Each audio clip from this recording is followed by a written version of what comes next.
Put it in our minds to cover America like a foreign country.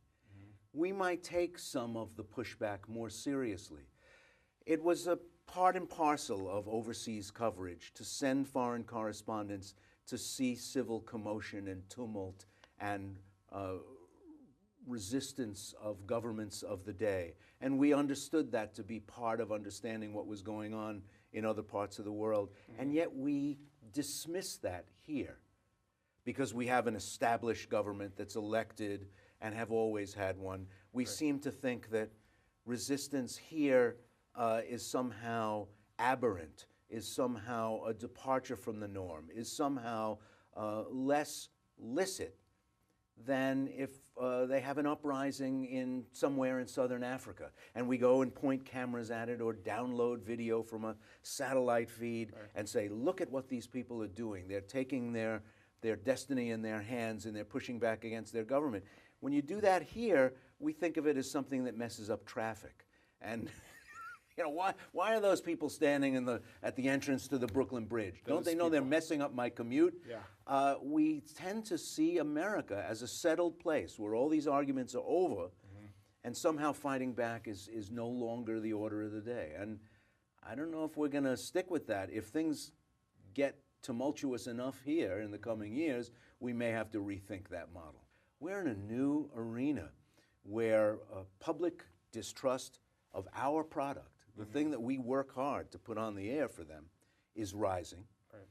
It's ginned up and encouraged by the governmental sector that is telling the public, we are liars.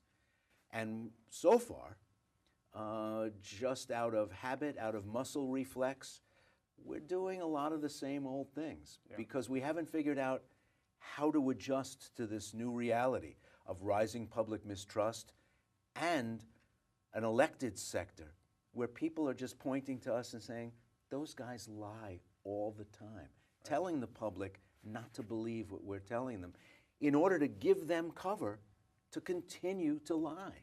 It's an amazing, amazing set of circumstances and dangerous, not good for us as a country. Everybody thinks they can be a journalist in some way, a disseminator of facts, ideas, impressions, picking up content from here and shooting it to all their friends.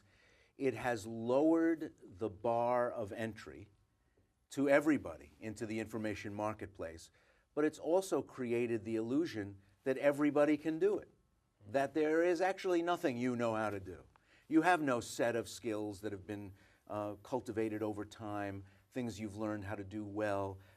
Everybody's a journalist now, which means kind of nobody is, because... Isn't that better for the Republic? You don't have these people who are giving us breadcrumbs when it's open sourcing. Everyone find out what you want to know.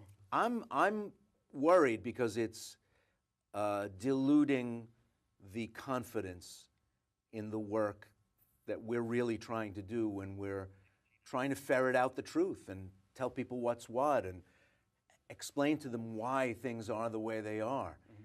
Everybody's doing that, and the other people don't necessarily bring to it the set of disciplines, the idea that you have to have attribution, that things actually have to be true before you say them to thousands of people. This is a brave, new, crazy world where everybody's just shouting at the top of their lungs to see whose message sticks. I'm not sure that that good, sober, honest reporting plays well in that kind of marketplace. I'm frightened for the future.